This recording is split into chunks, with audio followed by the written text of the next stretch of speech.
નમસ્કાર દર્શક મિત્રો, વર્લ્ડિંગ બોક્સ ડિજિટલ પ્લેટફોર્મમાં આપ સૌ દર્શક મિત્રોનું હાર્દિક સ્વાગત કરું છું।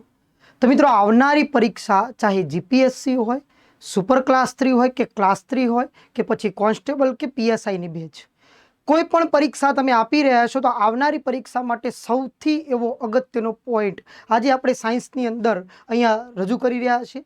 હમણાં ટૂંક જ સમયમાં ઉત્તર ભારતની અંદર સૌ પ્રથમ શરૂઆત થયેલી માનવ ડીએનએ બેંક, તો થોડી એની આપણે ચર્ચા કરી લઈએ। પછી ડીએનએ શું છે, આરએનએ શું છે અને કઈ રીતે કામ કરે છે એની આપણે વિગતવાર માહિતી જોઈએ।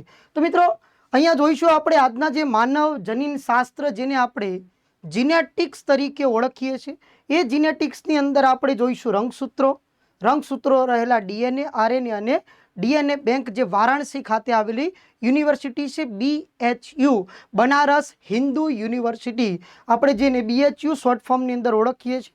તો શરૂઆત કરી મિત્રો, માનવ જનીન શાસ્ત્ર, જેને જીનેટિક્સ કહીશું, તો એના વિશે આપણે થોડી જાણકારી મેળવી લઈએ કે જીનેટિક્સ શું છે। આ જીનેટિક્સ, જેને જનીન શાસ્ત્ર કહીએ, જેના પિતા તરીકે આપણે કોને ઓળખીએ છીએ, તો પિતા તરીકે ઓળખીએ છીએ ગ્રેગર જ્યોર્જ મેન્ડલ। હવે ગ્રેગર મેન્ડલને જનીન શાસ્ત્ર અથવા તો જીનેટિક્સના પિતા કેમ કહે છે, તો સૌ પ્રથમ આનુવંશિકતાવાદ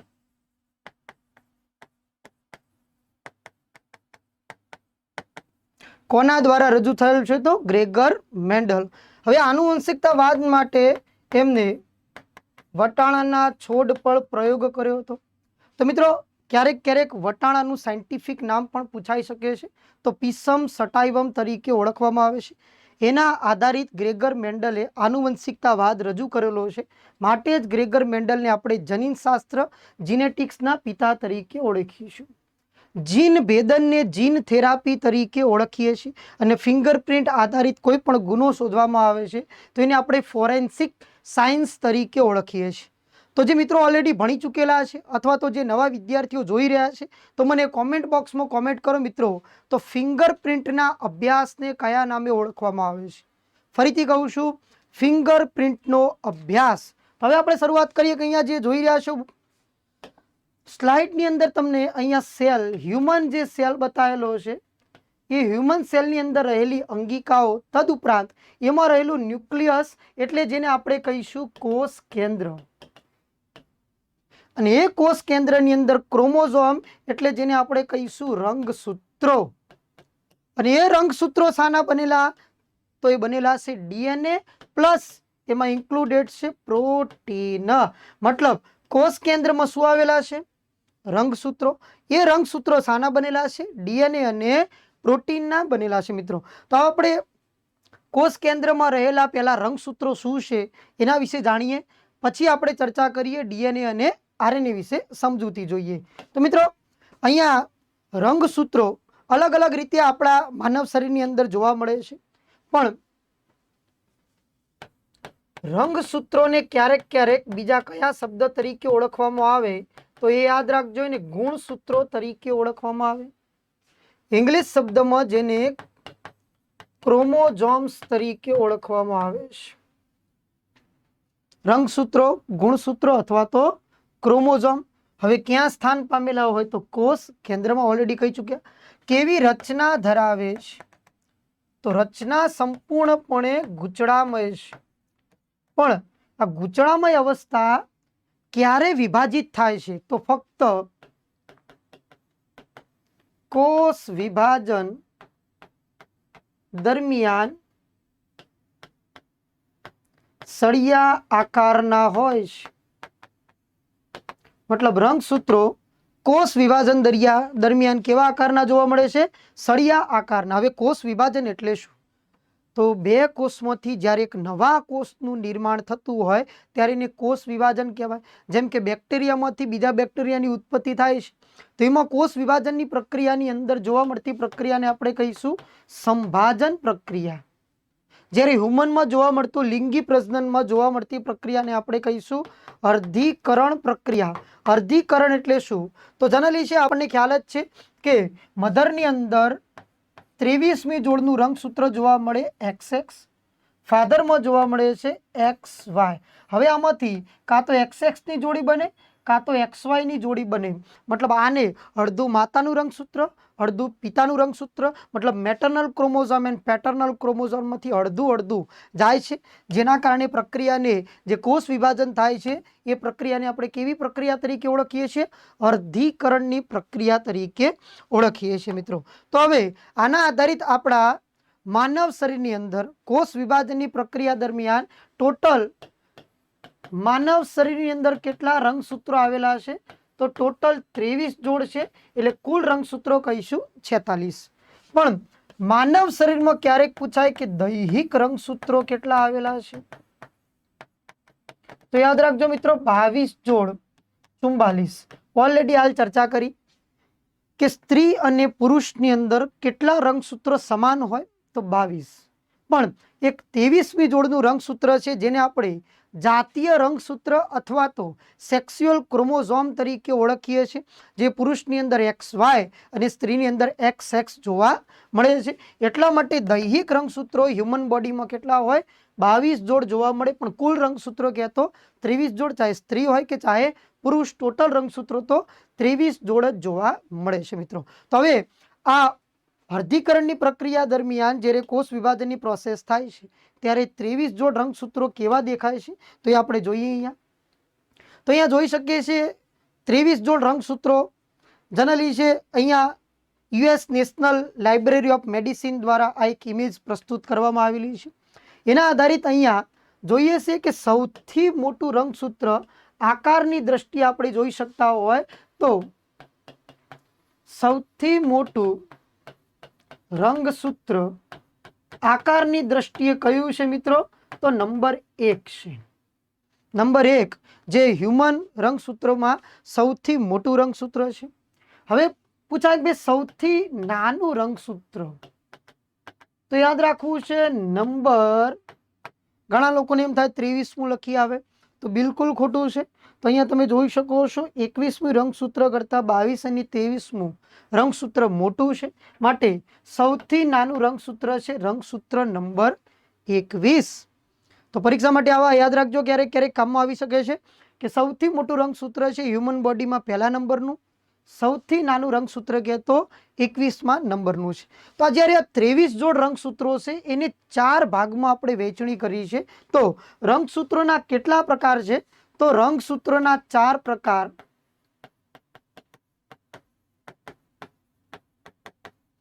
પહેલું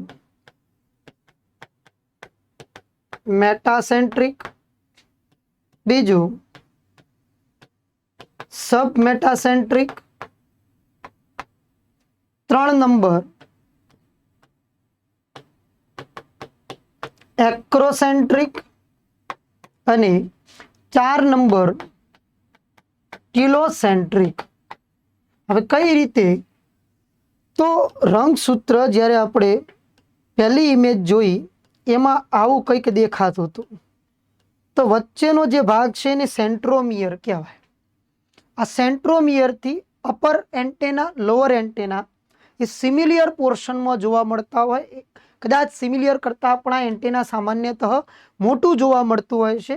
એ રંગસૂત્રોના પ્રકારને આપણે કેવા પ્રકારના કહીશું? મેટાસેન્ટ્રિક તરીકે ઓળખીશું. સબ મેટાસેન્ટ્રિકમાં નીચે અને ઉપરનું એના કરતાં નાનું જોવા મળે તો એને આપણે કહીશું સબ મેટાસેન્ટ્રિક. એક્રોસેન્ટ્રિકની અંદર ઉપર આ રીતના ફક્ત 2 એન્ટેના જોવા મળતા હોય તો એને એક્રોસેન્ટ્રિક કહીશું. ટીલોસેન્ટ્રિકમાં ફક્ત સેન્ટ્રોમિયરની ઉપર કાંઈ નથી જોવા મળતું તો એ રંગસૂત્રના પ્રકારને આપણે ટીલોસેન્ટ્રિક તરીકે ઓળખીશું. તો મિત્રો ફરીથી, માનવ શરીરની અંદર સૌથી મોટું રંગસૂત્ર છે નંબર 1, સૌથી નાનું રંગસૂત્ર છે નંબર 21, 22 જોડ દૈહિક, 23 જોડ રંગસૂત્રો, ટોટલ જોડ રંગસૂત્ર જાતીય. રંગસૂત્રના કુલ 4 પ્રકાર પૈકી મેટાસેન્ટ્રિક, બીજો છે સબ મેટાસેન્ટ્રિક, ત્રીજો છે એક્રોસેન્ટ્રિક અને ચોથો છે ટીલોસેન્ટ્રિક. એમ 4 પ્રકારના રંગસૂત્રો જોવા મળે છે. હવે આ 4 પ્રકારના રંગસૂત્રોના જ્યારે પ્રકાર પડે છે, કુલ રંગસૂત્રોની જોડ થવી જોઈએ 23 જોડ જ. જો 23 જોડ રંગસૂત્રો નથી બની શકતા અથવા તો 1 પ્લસ થાય, 2 પ્લસ થાય અથવા તો 1 માઇનસ થાય તો એના કારણે જે સિન્ડ્રોમ મતલબ જે જેનેટિકલી ડિસઓર્ડર જોવા મળે છે એની આપણે ચર્ચા કરીએ તો રંગસૂત્રો સંબંધિત બીમારીઓની વાત કરીએ આપણે.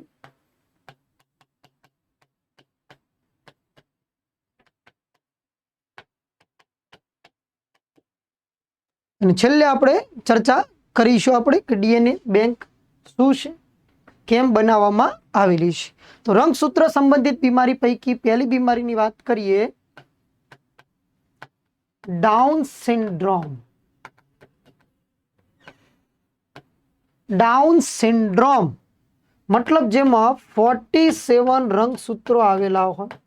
હવે 47 રંગસૂત્રો આવેલા હોય મતલબ આ 21મી જોડમાં 2 બનવા જોઈએ, એના સ્થાને કેટલા બને છે? 3 બને છે, જેના કારણે ઉદ્ભવતી બીમારીને ડાઉન સિન્ડ્રોમ તરીકે ઓળખવામાં આવે છે. હવે આમાં થાય શું? જનરલી છે સ્ત્રી અને પુરુષ બંનેની અંદર આ ડાઉન સિન્ડ્રોમ જોવા મળતો હોય. માથું મોટું દેખાતું હોય છે, કદરૂપું, હોઠ એકદમ જાડા, હાથ ટૂંકા અને ગઠિયા વાહ જેવા દેખાતા હોય છે. આ જે બીમારી છે, હાઇટ નીચી દેખાતી હોય છે, એ બીમારીને આપણે કહીશું ડાઉન સિન્ડ્રોમ તરીકે 47 રંગસૂત્રોના કારણે. કારણ કે રંગસૂત્રો આધારિત તો આપણી જે બોડી સ્ટ્રક્ચર બનેલું છે, કારણ કે પેઢી દર પેઢી રંગસૂત્રો જાય છે, પણ એ રંગસૂત્રો કોનું વહન કરે છે? તો મૂળ વહન કરે છે ડીએનએ. હવે બીજા નંબરની બીમારીની વાત કરીએ, જેને આપણે કહીએ ટર્નર સિન્ડ્રોમ, જેમાં 45 રંગસૂત્રો આવેલા હોય. મતલબ જે 21મી જોડ બનવી જોઈએ, જ્યારે એક રંગસૂત્ર ઓછું બને છે, એના કારણે આ ખામી જનરલી સ્ત્રીઓમાં જોવા મળતી હોય. સ્ત્રીઓમાં 45 રંગસૂત્રો જો રચાય છે, જન્મજાત સ્ત્રી છે પણ એના જે લક્ષણો, હાવભાવ, દેખાવ એ જનરલી પુરુષ જેવો દેખાતો હોય છે, જે બીમારીને આપણે કહીશું ટર્નર સિન્ડ્રોમ. ત્રીજા નંબરની બીમારી છે કલીને ફેલ્ટર સિન્ડ્રોમ, જેમાં 48 રંગસૂત્રો જોવા મળે, જ્યારે 48 રંગસૂત્રો બને છે. આ ખામી પુરુષોમાં જોવા મળતી હોય અને એ પુરુષની અંદર 48 રંગસૂત્રોના કારણે જન્મજાત તો પુરુષ પણ એના જે લક્ષણો છે, એનો દેખાવ છે, હાવભાવ છે, એ સ્ત્રી સમાન જોવા મળતો હોય છે, જે બીમારીને આપણે કહીશું કલીને ફેલ્ટર સિન્ડ્રોમ. તો ફરીથી રંગસૂત્રો આધારિત 3 બીમારીઓ છે મિત્રો. એક છે ડાઉન સિન્ડ્રોમ, બીજી છે ટર્નર સિન્ડ્રોમ અને ત્રીજી છે કલીને ફેલ્ટર સિન્ડ્રોમ. ડાઉન સિન્ડ્રોમ 47 રંગસૂત્રો, ટર્નર સિન્ડ્રોમ 45 રંગસૂત્રો અને કલીને ફેલ્ટર સિન્ડ્રોમ 48 રંગસૂત્રો બંનેમાં જોવા મળે, સ્ત્રીમાં જોવા મળે અને પુરુષમાં જોવા મળતી ખામી છે. હવે આવનારી પરીક્ષા માટે જે લોકો ફોરેસ્ટ આપી રહ્યા હોય અથવા તો આવનારી પણ એક્ઝામ માટે આપણા જે પાલતુ પ્રાણીઓ છે એમાં કયા કયા કેટલા રંગસૂત્રો જોવા મળે છે, તો ક્યારેક એ પણ પરીક્ષામાં એક અગત્યનો પ્રશ્ન બને છે મિત્રો. તો એ પણ જોઈ લઈએ, જે પરીક્ષાની દ્રષ્ટિએ અગત્યના છે એવા કેટલાક રંગસૂત્રો આપણે જોઈએ છીએ. તો અહીંયા લખું છું, પ્રાણીઓમાં રંગસૂત્રોની સંખ્યા. તો અલગ અલગ પ્રાણીઓમાં જોવા મળતી રંગસૂત્રોની સંખ્યાની આપણે ચર્ચા કરીએ. તો પહેલું દેડકો, જેને આપણે રાના ટાઈગ્રીના કહીએ. દેડકાની અંદર 13 જોડ રંગસૂત્રો જોવા મળે છે. બાયોલોજીકલ દેડકાનું બહુ જ મહત્વ છે, કારણ કે પહેલા દેડકો શાના માટે ઉપયોગ થતો બધાને ખબર છે ભાઈ, કે હ્યુમન ટેસ્ટિંગ પહેલા દેડકા ઉપર અલગ અલગ રીતના આ ચીરફાડ કરવામાં આવતી હતી, જે અત્યારે પ્રતિબંધ છે ભાઈ. દેડકાનું સાયન્ટિફિક નામ ફરીથી બોલું છું, રાના ટાઈગ્રીના, જેમાં જોવા મળતા રંગસૂત્રો છે 13 જોડ રંગસૂત્રો જોવા મળે છે. બીજા નંબરની વાત કરીએ તો વાઘ, સિંહ, બિલાડી અને ભૂંડ તેમજ મોર એન્ડ લખી દઈએ હજુ પણ એક ચિત્તો. વાઘ, સિંહ, બિલાડી, ચિત્તો, ભૂંડ, મોર જનરલી છે આ તો બધા એક જ ફેમિલીના છે, આપણને ખ્યાલ જ છે. આ બધામાં કોમન રંગસૂત્રોની સંખ્યા છે 19 જોડ. રંગસૂત્રો 19 જોડ છે, પણ દરેકના રંગસૂત્રોના આકાર કેવા છે? જુદા જુદા છે. ટોટલ જોડ છે 19 જોડ. ફરીથી વાઘ, સિંહ, બિલાડી, ભૂંડ, મોર કે ચિત્તો. હવે વાઘ, સિંહ કે ચિત્તો આ પાલતુ પ્રાણીઓ નથી ભાઈ, પણ વાઘ આપણું રાષ્ટ્રીય પ્રાણી છે, સિંહ આપણું રાજ્ય પ્રાણી છે, તો ક્યારેક ક્યારેક આ પ્રશ્નો બની શકે છે ભાઈ. ત્રીજા નંબરની વાત કરીએ,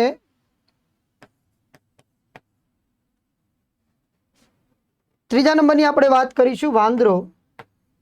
હવે વાંદરાની અંદર 21 જોડ રંગસૂત્રો આવેલા છે. વાંદરો કેટલા રંગસૂત્રો છે મિત્રો? 21 જોડ રંગસૂત્રો વાંદરામાં જોવા મળે છે. 4 નંબર ચિમ્પાન્જી એન્ડ ભેંસ, બંનેમાં કુલ રંગસૂત્રોની સંખ્યા છે 24 જોડ. વાંદરામાં 21 જોડ, ચિમ્પાન્જી ભેંસમાં 24 જોડ રંગસૂત્રો જોવા મળે છે. હવે આને તો આપણે યાદ રાખવા પડે, કારણ કે ભાઈ આપણા પૂર્વજો છે. પરીક્ષામાં ઓલરેડી વાંદરાના રંગસૂત્રો ભૂતકાળમાં પૂછાઈ ચૂકેલા છે. 5મા નંબરની વાત કરીએ, ઘેટું 27 જોડ રંગસૂત્રો આવેલા છે. એના પછી વાત કરીએ હાથી, 28 જોડ રંગસૂત્રો આવેલા છે. પછી વાત કરીએ બકરીને ગાય દોરે ત્યાં જાય, કુલ રંગસૂત્રો 30 જોડ રંગસૂત્રો આવેલા છે. તો ઘેટું 27 જોડ, હાથી 28 જોડ, બકરી ગાય 30 જોડ. હવે પાછા કેટલાક બીજા અગત્યના રંગસૂત્રોની પાછી ચર્ચા કરીએ આપણે. એના પછી વાત કરીએ ગધેડો, જેમાં 31 જોડ, ઘોડો જેમાં 32 જોડ, ઊંટ જેમાં 37 જોડ, અને છેલ્લું લખું છું કૂતરું જેમાં 39 જોડ રંગસૂત્રો જોવા મળે છે મિત્રો. તો ફરીથી આપણે નાનું અમથું પુનરાવર્તન કરી દઈએ. શરૂઆત કરી હતી દેડકાથી. દેડકામાં 13 જોડ, વાઘ, સિંહ, બિલાડી, ચિત્તો, ભૂંડ, મોર 19 જોડ, વાંદરો 21 જોડ, ચિમ્પાન્જી ને ભેંસ 24 જોડ, ઘેટું 27 જોડ, હાથી 28 જોડ, બકરી ગાય 30 જોડ, ગધેડો 31 જોડ, ઘોડો 32 જોડ, ઊંટ 37 જોડ અને કૂતરું 39 જોડ રંગસૂત્રો જોવા મળે છે. તો મિત્રો કોમેન્ટ બોક્સમાં કોમેન્ટ કરો કે સૌથી વધુ રંગસૂત્રો શામાં જોવા મળે છે. જનરલી છે વનસ્પતિ છે, એમાં કેટલા જોવા મળે છે? નાનું આમ તો પરીક્ષા માટે બીજું પણ એક લખી દઉં છું, અમીબા. અમીબાનો સ્પેલિંગ પણ અહીંયા લખું છું, ખાસ ધ્યાન રાખજો. અમીબા બોલાય અમીબા, સ્પેલિંગમાં લખાય છે અમોઈબા, કે જેમાં રંગસૂત્રની સંખ્યા જોવા મળે છે 125 જોડ. તો મિત્રો આ આપણે જોયો ટોપિક રંગસૂત્રો ક્યાં આવેલા. હવે એ રંગસૂત્રો શાના બનેલા છે એની ચર્ચા કરીએ આપણે. તો પ્રોપરલી છે રંગસૂત્ર બનેલો છે ડીએનએ અને આરએનએ. તો હવે આપણે હ્યુમન ડીએનએની ચર્ચા કરીએ. તો પરીક્ષાની દ્રષ્ટિએ રંગસૂત્રોના જે અગત્યના ટોપિક હતા એની આપણે વાત કરી. હવે જોઈએ આપણે ડીએનએ. તો અહીંયા ડીએનએ ની પેર દોરેલી છે. આ છે આપણો હ્યુમન ડીએનએ, ડીએનએ, જેનું ફૂલ ફોર્મ થાય D ઓક્સી ribose nucleic acid. Deoxy ribose nucleic acid. હવે આ ડીએનએ આવેલો ક્યાં છે મિત્રો? તો હાલ આપણે વાત કરી કોષ કેન્દ્રમાં. કોષ કેન્દ્રમાં શામાં? તો કોષ કેન્દ્રમાં રહેલા રંગસૂત્રોની અંદર આવેલો છે ભાઈ. જેની શોધ કોના દ્વારા કરવામાં આવેલી છે? તો વોટસન એન્ડ ક્રિક દ્વારા આ ડીએનએ ની સૌપ્રથમ શોધ કરવામાં આવેલી છે. ડીએનએ કેવી રચના ધરાવે છે? તો અહીંયા તમે બોર્ડ ઉપર જોઈ શકો છો, બેવડી કુંતલાકાર રચના ડીએનએ ની જોવા મળે છે. નિશાની છે, આ નિશાનીને બંને છેડાથી પકડીને જ્યારે મરડો છો ઉપરથી એન્ટી ક્લોકવાઇઝ, નીચેથી ક્લોકવાઇઝ, જ્યારે એના દ્વારા બનતો શેપ એ કેવા પ્રકારનો કહેવાય? તો એ શેપને કુંતલ આકારનો શેપ કહેવાય. હવે અંદર જે નિશાની છે એ નિશાનીમાં શું છે? તો અહીંયા તમને નાના અક્ષરે દેખાય છે, જે હું મોટા અક્ષરે લખીને આપું છું કે એમાં જોવા મળે છે એડેનિન, બીજું છે થાઇમિન, એક જોવા મળે છે ગ્વાનિન, બીજું છે સાઇટોસિન. તો અહીંયા 4 પ્રકારના જે પ્રોટીન છે, adenine, thiamine, guanine, cytosine. Adenine thiamine વચ્ચે દ્વિબંધ જોવા મળતો હોય અને ગ્વાનિન સાઇટોસિન વચ્ચે ત્રિબંધ જોવા મળતો હોય છે. તો વચ્ચે જે લેડર છે એની અંદર આ શું છે? તો પેર છે. હવે અહીંયા લખેલું છે સુગર ફોસ્ફેટ બેકબોન, જે બહારની રચના છે, અંદરની છે બેઝ પેર છે ભાઈ. હવે ડીએનએ ને જ માનવ શરીરના જનીન કહેવાય.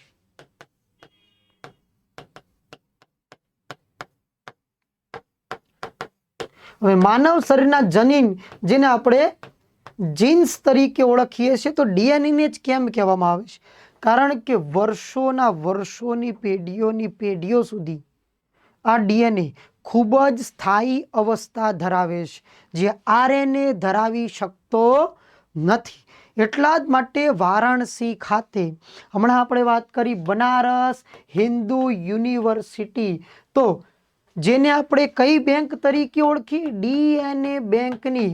તો ઉત્તર ભારતમાં સૌપ્રથમ બનારસ હિન્દુ વિશ્વવિદ્યાલય અથવા તો યુનિવર્સિટીમાં ડીએનએ બેંકની શરૂઆત કરવામાં આવી. ઉત્તર ભારતની પ્રથમ છે ભાઈ.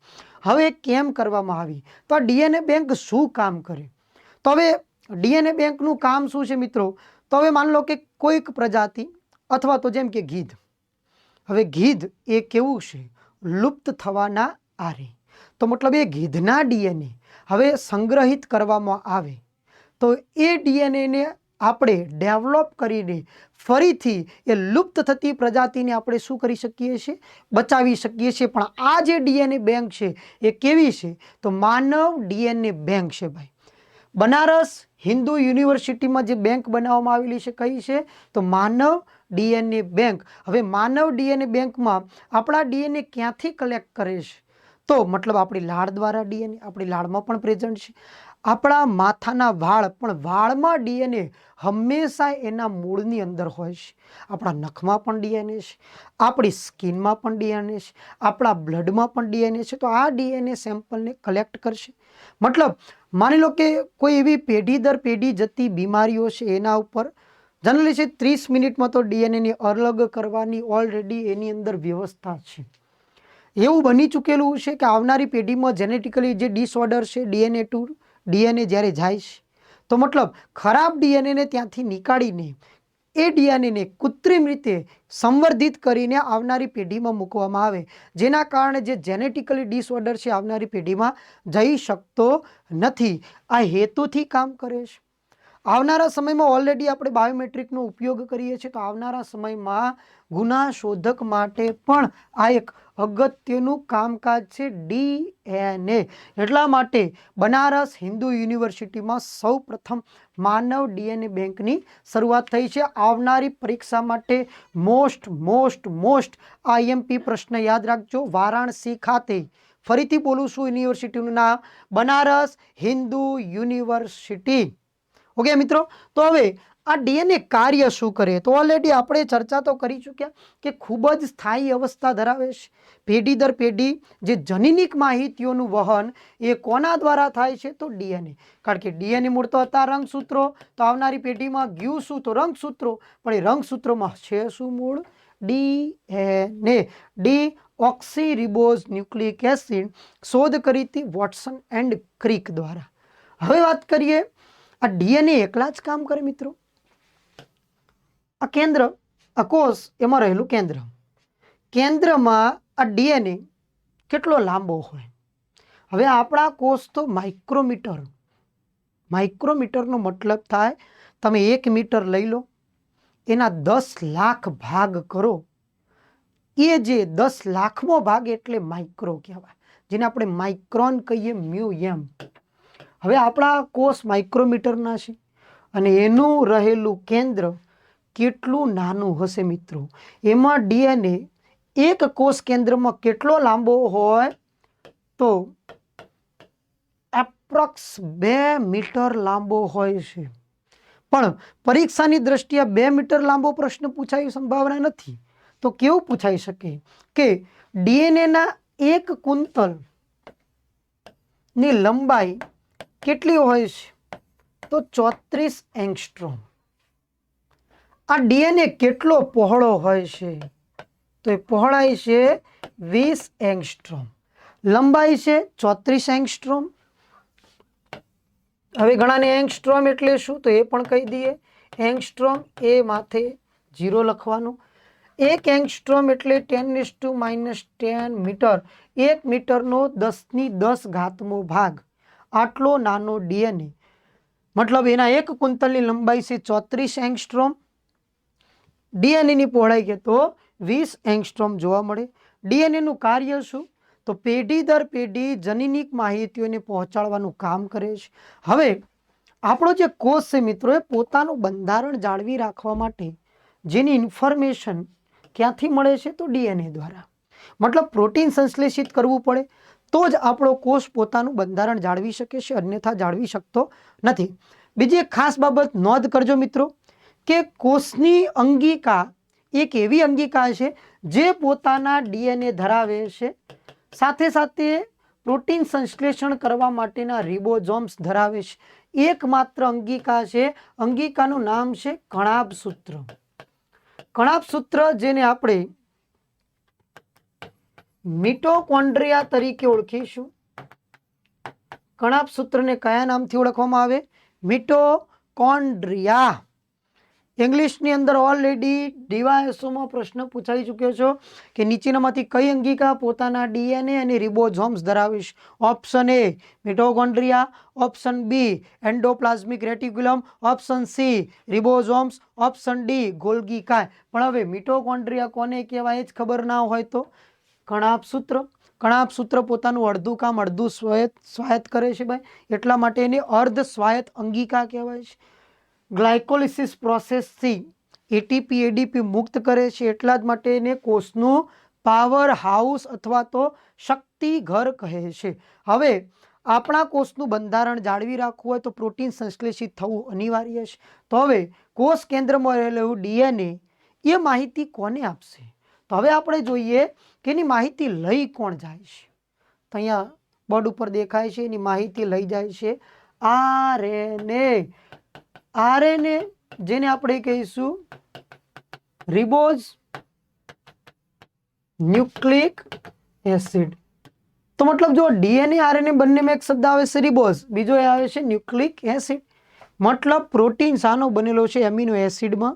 એ એમિનો એસિડ દ્વારા આપણા પ્રોટીનની અંદર 20 પ્રકારના એમિનો એસિડ ધરાવે છે. માનવ શરીરનો પ્રોટીન કેટલા પ્રકારના એમિનો એસિડ ધરાવે છે? 20 પ્રકારના. હવે કોષને પોતાનું બંધારણ જાળવવું હોય તો એમિનો એસિડ દ્વારા એનું બંધારણ જળવાઈ શકે છે, અન્યથા જળવાતું નથી. તો હવે પ્રોટીન સંશ્લેષિત કરવું પડે તો એમાં ભાગ ભજવતી અંગિકાનું નામ છે રિબોઝોમ્સ. હવે આ રિબોઝોમ્સ ની માહિતી કોના દ્વારા મળે છે? ડીએનએ ને. પણ આ ડીએનએ ની માહિતી પ્રોવાઈડ કોણ કરાવે છે? આરએનએ. ડીએનએ દ્વારા મળી માહિતી આરએનએ. આરએનએ માહિતી કોને આપી? રિબોઝોમ્સ, અન્યથા રિબોઝોમ્સ પ્રોટીન સંશ્લેષિત કરી શકતું નથી. તો આ રિબોઝોમ્સ આરએનએ ની શોધ કોને કરેલી? તો આરએનએ ની શોધ કરેલી છે તો વોટસન તો પોતે છે જ, પણ સાથે સાથે બીજા એક વૈજ્ઞાનિક છે આર્થર. રચના તમે જુઓ છો પટ્ટી આકારની. ઓલરેડી એમાં પ્રોટીન તો છે જ. સાઇટોસિન ઓલરેડી આગળ વાત કરી ચૂક્યા. ગ્વાનિન અને એડેનિન. એડેનિન, ગ્વાનિન, સાઇટોસિન છે. પણ ડીએનએમાં જે થાઇમિન હતા એના સ્થાને એક અલગ પ્રોટીન જોવા મળે છે જેનું નામ છે યુરેસિલ. કયું જોવા મળે છે? યુરેસિલ. તો ક્યારેક ક્યારેક આ પણ બને છે કે ડીએનએ આરએનએમાં તફાવતમાં કયું પ્રોટીન જોવા મળે છે? તો થાઇમિન અને યુરેસિન. ડીએનએમાં થાઇમિન છે, મતલબ આમાં છે યુરેસિલ છે. હવે આરએનએના 3 પ્રકાર છે મિત્રો. કેટલા પ્રકારના આરએનએ? 3 પ્રકારના. પહેલો એમઆરએનએ, બીજો ટીઆરએનએ, ત્રીજો આરઆરએનએ. MRNA, tRNA, આરઆરએનએ. હવે કયો આરએનએ ને આપણે અસ્થાયી આરએનએ તરીકે ઓળખીશું? તો એમઆરએનએ, જેને આપણે કહીશું મેસેન્જર આરએનએ. Messenger RNA. ઘણા વિદ્યાર્થીઓને થતું હોય સાહેબ મેસેન્જરનો સ્પેલિંગમાં ઈ જગ્યાએ એ, તો ધ્યાનથી જોજો કે મેસેન્જરમાં ક્યારે એ આવતો નથી, તમામ ઈ જોવા મળશે. મેસેન્જર આરએનએ અસ્થાયી છે. મતલબ શું કરશે?